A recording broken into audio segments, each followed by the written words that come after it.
Welcome to the official podcast of Joey's Song. You know, at Joey's Song, we have one mission: raise as much money as we can so that research into finding treatments and cures for epilepsy can get the funding it needs. We would love your support. If you can subscribe and leave a review of this podcast, it will help more than you could ever know. If you have a couple extra mouse clicks left in you, go to YouTube and our YouTube channel, Joey's Song, and subscribe. There, in less than 2 minutes with a couple of mouse clicks, you will have made it easier for others to find us and help spread the word. Now, if you want to do a bit more, head over to joeysong.org, consider buying a show ticket or some merch, or even making a donation. Thanks. You know, we'll beat this disease, and together we'll have some fun doing it as well. Join us. All right, let's do this.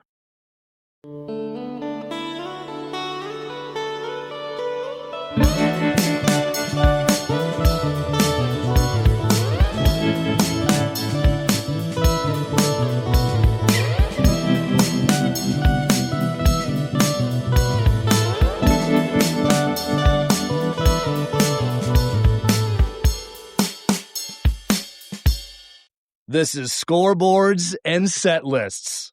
Our guy Mike from Joey's Song. Of course, I'm Ebo. Mike, this was kind of your brainchild. Yeah, I've been thinking about it for a while. I like the whole intergenerational thing. And besides, most people that are sports fans are music fans too, right? And the crossover between Joey's Song and what you do, and just every time I've been on your show, it's clicked. So we have a great time. So I figured, let's see what comes of this. Yeah, there was a couple of years ago. It was I got an email. It was, hey, this Mike from Joey's Song. It's he wants to come in and talk about his organization and his charity and his concerts. And I'm like, of course, sure. Open door policy, bring them in.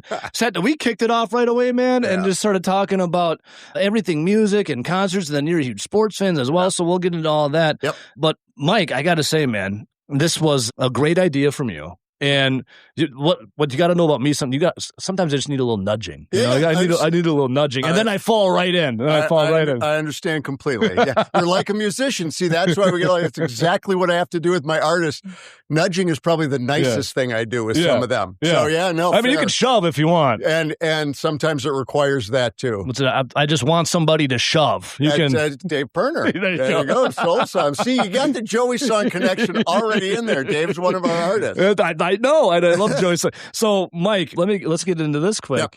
When it comes to scoreboards and set lists, when we were talking about Joey's Song, and we'll get into what Joey's Song is and how it all came to be and how your Rolodexes incredible. We were talking about that, and all of a sudden we're kicking it back when it comes to Packers, Badgers, not so much Brewers. No. There's. And are you a Bucks fan? Oh yeah, Bucks and Bucks. Although, well, we'll get into that in a second too. So I grew up here. Lived in Chicago, went down there and lived for a while. I actually had Bulls season tickets during the Jordan years. Oh. So, that's pretty hard not to claim to. But now back in the Bucks, now that I'm back in Wisconsin. Yeah. Well, literally got our tickets the year he broke his foot, his second year. Had them all the way through till 2 years after he retired. So. Now, my childhood, I was born in 88, so my childhood is Michael Jordan and the Bulls. And then I once wrote a letter to Vin Baker. I asked him, what's your middle name? What's it like to dunk? And what's your mom's name? He never responded to me. He never responded to me. I thought you were trying to steal his identity, I think. But I mean, I got into the Bucks big time. Vin Baker, I love me some Ray Allen. But I mean, I have a trading card book. It says my real name's Bo. It says Bo and then Bulls on it, and it's all Michael Jordan. This and that. I mean, how could you not? It was amazing during COVID. My son Sam's a big basketball fan, and we watched The Last Dance probably 3 times. Great, all 10 episodes. That's great. And every time I'm pointing, going, and I was literally at the game where he switched hands on Sam Perkins, all that stuff. So it's all emblazoned in memory. So now you watch the NBA. Well, it's kind of like music when we talk about. Now you watch the NBA, you're like, what happened? What happened to something that I love? It's take me back. Think about the Jordan rules, right? I mean, the Pistons just annihilated him. Mm-hmm. Now you can't even breathe on someone. You lay a little pinky on it's a foul. And if you get anything above the neck, it's a flagrant 2. And what happened to the bad boys, man? I mean, think about what Riley and the Knicks and what the Pistons did to Mike, right? Just you know what? Well, that's why he got to the gym more too. So absolutely, and Tim Grover, who was his trainer talks a little bit about that, how he went to baseball and came back and had to do different muscles.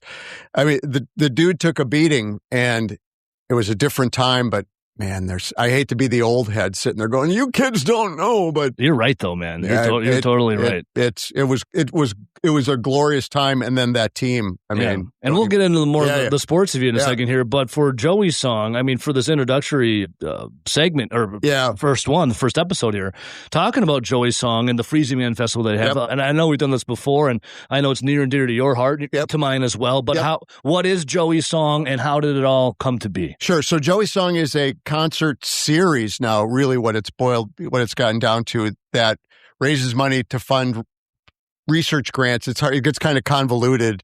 We fund the grants that we give to the really smart people in the lab coats that'll mix test tubes and find cures for epilepsy. My son Joe passed away in 2010, just shy of his 5th birthday. He suffered from a really rare form of epilepsy, and we as a family decided we got to do something. I was fortunate. Back in the 80s, my misspent youth here in Madison worked at a club called Headliners and was pals with a guy named Butch Vig, who went on to do some things in the music business. Just a couple. And so when it was time to try to figure out a way to raise some money, that was my quickest path. And besides a sports guy, I'm a music guy as well. Yeah.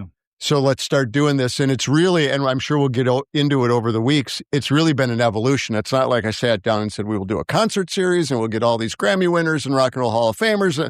It's one of those things that's evolved. And usually those organic things are the stuff that are the best. Yes. So once a year, I get all these famous people to leave their warm homes in Silver Lake in LA and all those play in the Canyon to come to Madison. Play some shows. We fill up the Sylvie and we raise a boatload of money, and hopefully the money gets to the right people so that someday people aren't dying and futures aren't lost. Well, there's a couple things here that I have questions at, but first on epilepsy, I was not ignorant to it, but I wasn't informed. I guess I thought epilepsy was like, I didn't think it was that big of a deal or anything. Nor did I until it came into my life, obviously as well.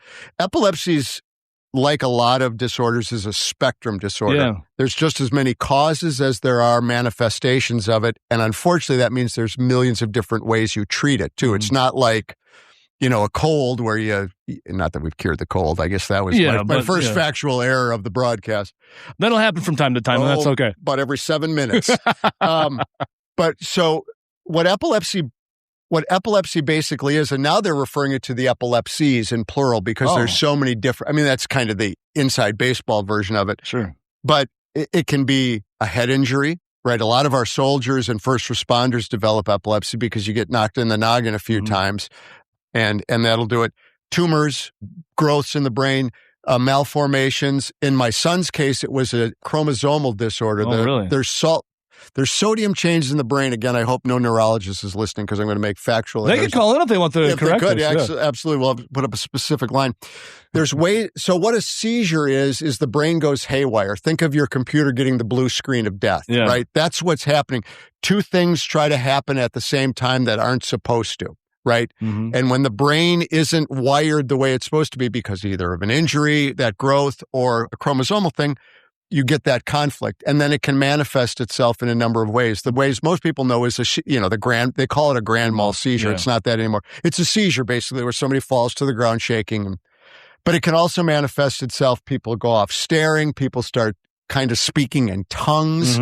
There's all sorts of different ways, and that's all the body's way of saying something's not right here. Sure. We're clashing. I'm shutting down, right? And that's what the epilepsies are. And so, like I said, it can affect at any point, right? Because tumors can grow at any time. And as we grow, that's why it's really prevalent in kids, because their brains are growing and their nervous system isn't quite ready to handle all the change. And so there's all that. So it's really funky. And in some cases, it can lead to death. Other cases, for the most part, it's really is an impact, especially in adulthood, because if you're prone to seizures, you're not driving a car. No, right? Yeah. And you're not holding, in a lot of cases, jobs that most of us take for granted. So it really impacts lives in so many ways. And that's why finding treatments is the first thing on my check. I mean, if somebody could come up with a cure for it, whatever that means, when you have a bunch of different causes, it's hard to have a single cure. Yeah. But stopping that devastation is really what we try to do at Joey Song. And I've got all these amazing people that come in and sing songs. It's incredible, man. Yeah, it's pretty cool. Yeah, I had Sarah Carlson on, who was on News 3, and she had to step away because of epilepsy. She had a seizure on air. Yeah, and then she was in here. Was she?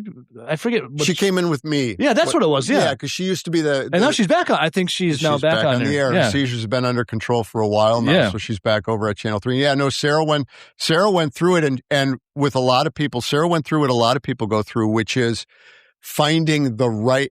It's hit and miss. You're throwing darts, right? Okay, these are what my seizures are like. All right, let's try this medicine. And the problem with neuromeds like that is you can't just stop and start. It's different for everyone. Well, and then you got to rev up. You got to rev up to it, yeah. And you can't, when you find out one doesn't work, you can't just start the next one, right? You can't be doing two things at once. So it's a long journey. And she went through that. She went through what a lot of people go through is, years and years of, okay, this doesn't work. And then think about it. You never know. Any second now you could. Wild. So she went through it, and her being back on the air is quite a testament, fighting through it. And if you fight the fight, you got a good chance of coming up. And now what is great about Joey Song and the Freezing Man Festival here is all the money raised goes to everything. Well, finding and helping and fighting epilepsy. And that's the thing that I need to stress every time I talk about this is every artist that you're going to see on our website does it for free. Not one of them takes a penny. These are people that get... And these are big-time names. These are people that get hundreds of thousands of dollars to do a show. And I won't name names, but you guys can probably figure out who some of those are. These are people that do stadium tours. Yeah. And they come in for multiple days, right? So when we do a show, even if it's a multiple day show, people come in 2 and 3 days before the show because they got to rehearse because they're not doing their sets. They're doing these mashup supergroups. So these are people that give me a week. And that's incredible. I know what's great about all these guys coming together too is how often do you get a super group of Temple of the Dog? You got Eddie Vedder and Chris Cornell, and you got some of these. I keep going to Chris Cornell. The Audio Slave is Rage Against the Machine. Because I keep going to these.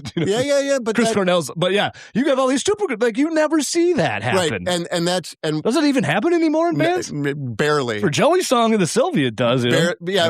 We do a lot of. I try to play up the FOMO part of it, right? Yeah. If you weren't there that night, you're never going to see that. It's not like a tour where, I'll go catch them in Kansas City the next night and I'll see the moment I missed, right? And that's the thing. And a little inside baseball, look around to make sure nobody's listening. Sometimes they've whipped up these concoctions hours before doors. That's awesome. And that's how good of musicians they are. Oh, yeah. Don't even get me started on the quality of these people able to literally scat and bebop at the last minute. I don't know why, but I got to bring up Mad Season 2. I got the grunge supergroup stuck in my head right now. Well, anytime you bring in Butch, man, the godfather of grunge. So you were kind enough, Mike, and thank you for this. You were on, and I got to interview. We both got to interview Butch Vig. I know that's nothing new to you, but to me, I was like, growing up for me, right? Nirvana holds such a, and this is for I think every. Yeah, someone coming of age. Absolutely. And Nirvana holds a special place in the heart. And I drive by Smart Studios every day, go to East Washington and stuff. And so it was awesome to talk with Butch Vig. So thank you for that. Yeah. But you and Butch go back a long time, right? So I was working there's a club called Headliners on University Avenue. It's right next to where Church Key is now. They were owned by the same guy. And Headliners was about 1,000-seat club. This is back in the 80s. So we had a lot of the MTV bands on the way up, right? So we had REM and we had U2 and we had Cougar and Joan Jett and all these people on the way up and some of the 60s acts on the way down. But Butch was kicking around in a band called Spooner. And the entire Madison music community was sure Spooner was going to be the next big thing. It was more of that new wavy, but man, they did it really well. and they got signed and it just never happened, as is the case with a lot of music stuff. But anyway, Spooner played Headliners all the time. So I got to know Butch and Duke, who was Doug at the time. I guess he still is, except when he's on stage. Erickson, who were part of Spooner, and we were all part of this Madison community, and a lot of them are still kind of kicking around. It was a really tight community. That's really cool, man. So then that's how the Rolodex comes to be, man. And if people out there listening are younger, Rolodexes, if you go to your contact list on your phone, I guess that would be the Rolodex. Yeah, it's all on paper and a spinny thing. Yeah, we still refer to it as that. Yeah, I think that's the other thing, Ebo, about the community is now I hate to say this again because it'll make me seem like we're not working very hard. they all recommend each other now. Yeah. I mean, I'm sure we'll talk about some of the new folks that are coming in 2027. But now it's so-and-so. Oh, I know so-and-so. He'd love this. Call and, you know. Well, that's how it grew, right? I mean, that's exactly how it grew. So Joey, I mean, you guys got 2 nights. You're selling out both of them at the Sylvie. How did it first start? Like, what was the first one? And how long ago? It's over 10 years now. Yeah. Right? So Joey Song actually started as CDs. We started out making CDs. Now, people know what that is. If your kids at home, go to your Rolodex.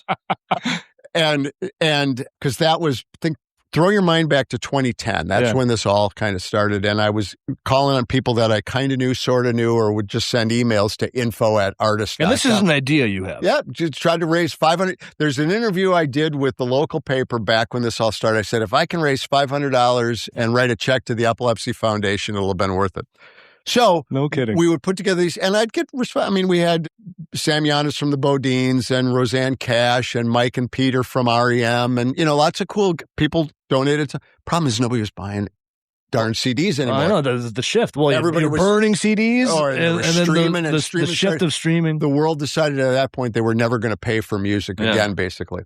But what we would do every time we would release a CD is we'd have a CD release party, which you did, and I'd get a couple of the artists that were on the CDs to come. And so Freddie Johnson was one of them, Rhett Miller from the old 97s, Michael McDermott, Sam Yannis. Lots of people would come and play our thing. And we would make more money off of the live events than we would off of it, which is the way the music industry has gone now as well. Well, merchandise and the live. Yeah, we can do a 10-hour TED Talk on that. Totally could. Butch and Garbage came through town. They were doing a dual headline show with Flaming Lips at the Mallard Stadium. Oh, yeah, I was there too. And Freddie was living in Madison at the time. And Butch, the Freddie connection is Butch produced this Perfect World, which is where his big hits came off of, and it was his big record. So they've stayed close ever since. Freddie said, "Come on, let's go to the show." And we went backstage, and Butch and I, he went on to win Grammy Awards and MTV Moon Men, and I did not go on to do any of that stuff.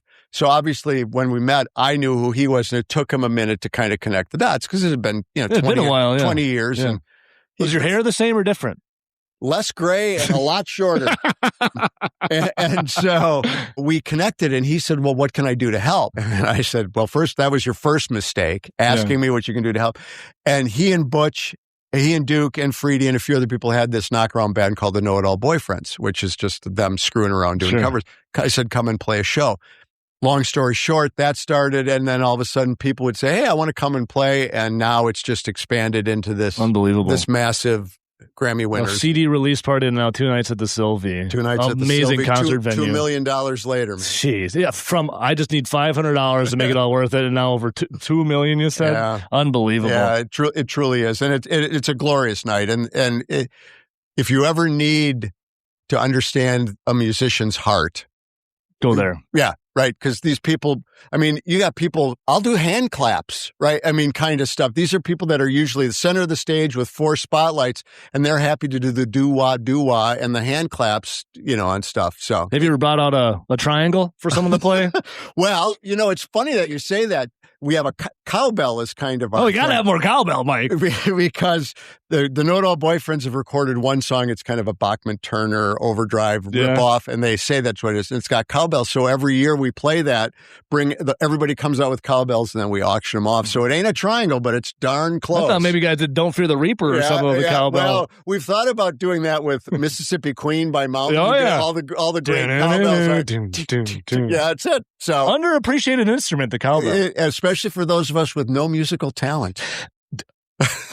We'll take a little break here in a second and then get to your sports stuff, Mike. But I don't want to talk bad about my wife or anything, but there's people like her that I can't understand this. They can't clap a 4/4 beat. Oh, man. I don't. They're clapping on the 1 and the 3. Not even. They're clapping on the 1 and the 4. The 1.8 and the. I'm like, Jenny. Do you hear the bass and the snare? Yeah. And it just doesn't click. Mike, it just doesn't click. There are some folks. Click Shack couldn't save me. Couldn't save her at all. She's not a metronome, is what you're telling me. Nope, but we love her anyways. Indeed. All right, we're going to take a little break here. We'll get back. Mike hanging out from Joey's song. We're going to be doing this. I love hanging out with Mike. Scoreboards and set lists.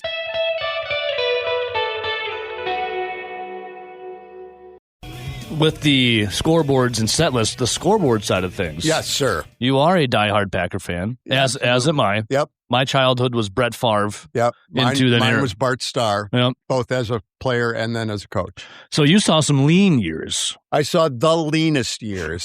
I lived through Dan Devine and Lindy Infante and Forrest Gregg. Yes. Now, when you're a boomer, yes. Me, the millennial. Yes. When you hear me say my life is Brett Favre, well, there was a little Magic Man, but that was when I was really Brett Favre, then Aaron Rodgers. Do you look at me as kind of like you? You have no idea. You have no clue. You have not earned it yet. You have not earned it yet. And you're a Jordan Love guy. I love Jordan Love. Yep. Absolutely all in on him. I think he's got all the tangibles and intangibles that you need to be a long-term successful quarterback. Yeah. Are you a Matt LaFleur guy? I think so. I don't. Is it getting stale at all? Well, yeah. See, that's a dynamic. You hear this. You got to get a new, fresh voice in the locker room and all that kind of stuff.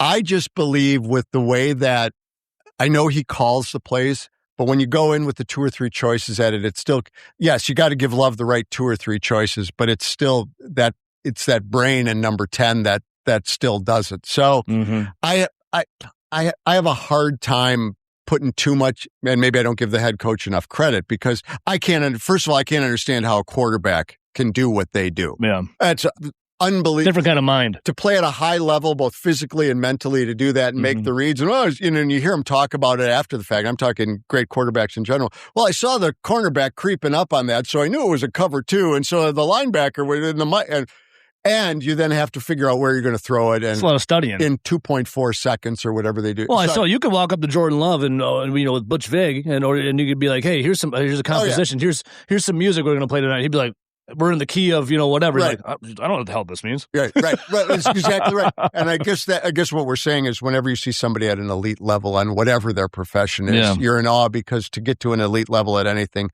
you have to, getting back to epilepsy, something has to be wired differently in your brain to be able to do it. So I don't know if I'm a LaFleur guy. I don't have a problem with LaFleur. I have a terrible problem with all these first round exits that we're doing and all that other stuff. That Bears loss. Oh. That had me. I'm still kind of. I don't even want to talk about it. No. But I have to. It's like eventually we're gonna. Yeah, and it's the Bears. Oh, that's what drives me nuts. Well, see that. So now to really, here's what I was going to tie it into with Chicago. Well, my hatred. Well, we'll go to that in a second. My hatred of the Bears is twofold. First of all, I grew up hating them, obviously, because that's what you do. It's part of being born in this state. My most loathed team. Not even Vikings, close. Lions, whatever. See, I got friends. Bears. I got friends that hate. I got friends that hate the Vikings so much. I'm like, huh? I'm like, that's the oldest, longest storied rivalry. Packers, Bears, and the Vikings are a non-story. To me, they're I don't care for them, but they don't get my goat like the Bears. I'm exactly the same. So I went down. I graduated from UW-Madison with my undergrad. I went down to Chicago for my graduate degree. 85. Oh, so you're literally. So my first day I went the winter semester. I went to DePaul to get my MBA. Campus was downtown. Was the day of the Super Bowl parade, and I couldn't get to my first class on Tuesday because of that damn parade. And then I had to go through the whole year of all the... And as a music brain, you're like the Super Bowl shuffle. Yeah, that. I don't even want it. But the third string tight end had a car dealership deal. So you were bombarded with this and then all the Ditka stuff. So take something that you already detest. Think about the food you hate the most and then have it be on the menu for a year. Well, were you a Saturday Night Live? Are you a Saturday Night Live? Oh, yeah. So, did you like the Christopher the Ditka? Oh, yeah. That was funny. That's parody. And the Bears fans didn't even realize how stupid it made them look. So, no. Exactly. Chuck Swirsky. I do come from a mixed marriage. My wife is a Bears fan. Yeah. So she, for decades you could walk around the house king of the castle. Yeah, absolutely. And now this year though. We gotta. Now she's like, honey, you gotta redo this. Honey, you gotta paint this. All of a sudden, I'm spackling. Yeah, well, you're painting and spackling, taping. I got nothing to say, man. We've lost our superiority. And then, Mike, I don't hold this against you. Thank you, sir. I know what's coming. And speaking of Chicago, I know it pains me to say it because I like you so much. No, I'm just kidding. You are, though, a Chicago Cubs fan. And this is Get to Know Mike here from Joey. Yeah, and diehard. I do Cubs fantasy camp. I do Cubs convention. You do? I have Cubs season tickets. You are a diehard man. Well, at least you walk it like you talk it. Then. Absolutely. So for me, when it comes to the Bears, they're my most loathed team. And when it comes to the Cubs, though, they're right there, like right there. And they should be. I understand. And when Craig Counsell, I knew he was leaving. I knew it, but the Cubs were never on the list. And then when it was Chicago Cubs, like ancient Egypt, when the new pharaoh takes over and they strike out everything. Yeah. I wanted that done to everything Craig Counsell. I still do. Like when Brett Favre went to be a Viking, right? I forgave Brett Favre when he was a Viking. He threw the interception against the Saints. I said, I forgive you, Brett Favre. Yeah. I don't think I'll ever forgive Craig Counsell. I don't think I ever will. There's a lot of Brewers fans that feel when Craig did that, I felt, again, to strike it off from the record. But I understand. So my biggest pet peeve is like people my age or younger that are. I knew they were Brewers fans, but all of a sudden, when the Cubs win the World Series, they're like, I've been a Cubs fan my whole life. I'm like, you're a liar. Yeah, right. But here's the thing: I understand the older generation on why they are Cubs fans, right? Because your story. So I grew up in Racine with my younger up until third grade before we moved up to Sun Prairie. Mm-hmm. So, and we've already clarified how old I am. So those formative years. But how old do you feel? Oh, I'll look at around 31. I feel there like Jim Taylor. Except when I need to get out of bed in the morning, but that's a whole nother story. So in those formative years where you bond to your teams, ages 5 through 10, there were no Brewers. Mm-hmm. There were only the Seattle Pilots for 1 year before that. I lived in Racine. We got WGN. Come home from school every day and watch Jack Brickhouse call the Cubs games. Mm-hmm. And you have to remember, the Cubs were, although the 69 Cubs are legendary for their collapse, those were good teams. I mean, those 68 to 73, when you're forming, Kessinger, Santo, Beckert, Banks, Fergie, Jenkins, Randy Huntley, all these amazing players. And so I latched on. So there were no Brewers. And when the Brewers came along, and if we Wisconsin people are nothing, we're loyal, right? Yep. And that was my team. And so that's why I'm a Cubs fan. And I just kind of stuck with it. And the hardest part was I'm in college in the 80s. My 3 roommates are all Brewers fans, and Harvey's Wallbangers and Bambi's Bombers are coming around. And I got to stick to my guns. You have to. That was tough, man. That was tough. Well, I get it, because when my stepdad, he's anti-Brewers. He's 75. So he's 75. Who's his team? Well, he's he's now a bandwagon hopper. Oh, so it could be the Yankees right now. I got you. But he said when the Brewers left, or the Braves left, when the Braves left, he's like, I'm turning my back on it all. Yeah. No, thank you. I'll cheer for anyone else who's playing if it ever happens again. And now he calls the Brewers the bloopers. So how can you? How can you hate the Brewers? But there's a lot of sentiment there. I get older fellas that call in and they're just like, they left. I felt betrayed, and then you get. It's like MKL, you get psyoped by the WGN to be Cubs, which I get because it's TV then is not like how it is now. Right. Nothing was that except you had the radio. Right. And some major market TV games. Yep. So I totally get it. I understand it. And that's when those allegiances are formed. Yeah. So yes, diehard Cubs fan. It should be an interesting year every Friday when you. Are you a Craig guy? I haven't decided yet. The problem. So here's where I think Counsell may stub his toe.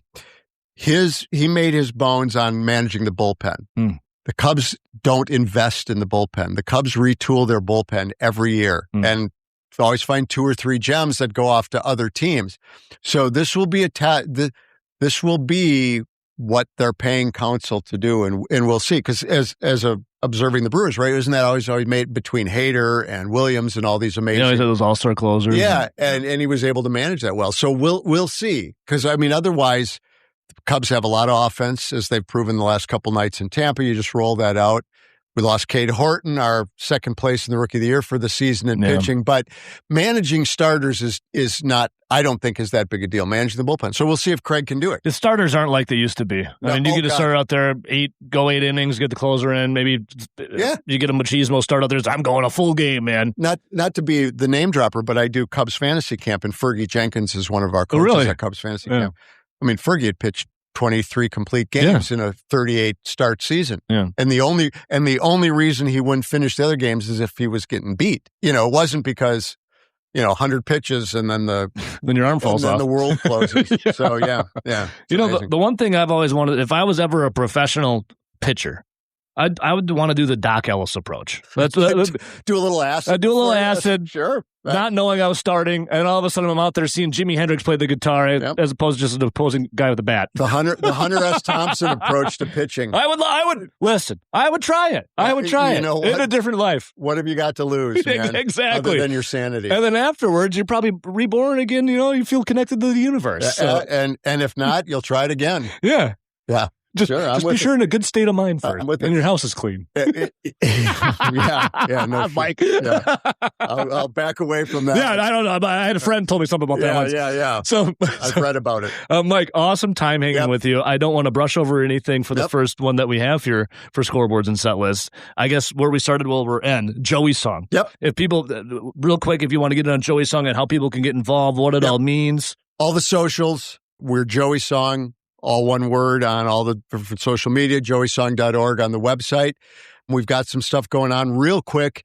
All of our artists, this is amazing. I'll try to do this really fast. All of our artists are designing custom T-shirts, one of a kind. They'll do their own design. We're only selling 100 of each. So now we've got Kurt Smith from Tears for Fears, Vicky Peterson from the Bangles, and that Charlie Barron's fella. And they've designed shirts. You can get them on joeysong.org. My point on bringing that up is we're going to be releasing new ones. Every Butch is working on one. Jane Weedland's working on one. Everybody's doing it. So if you go and sign up for the socials or our mailing list, you'll see where it comes and you can get one of these shirts. But that's how you stay in touch with us. Everything is just Joey Song, and you can find out about new concerts. Do we have a date set for? Are we waiting on that? No, review? We're all set. Sylvie's already booked January 8 and 9. Beautiful. Was that the same date last? It's always that second week. Okay, second week. Okay. Yeah.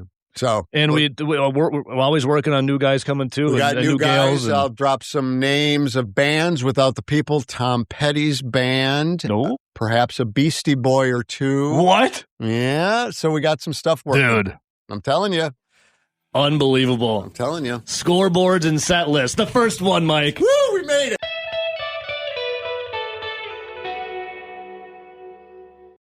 Hey, thanks for sticking around all the way to the end of the podcast. A quick reminder, if you can give us a follow or subscribe on your favorite podcast provider and write a short review, it will really help us out.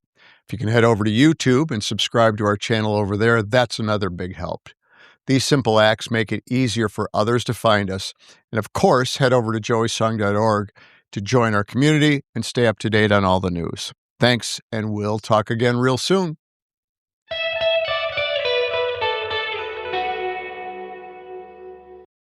Learn more about Joey's Song by visiting joeysong.org. The theme music was composed by Sam Gamal, and Joey's Song is a federally registered 501c3 charity. Thanks for listening.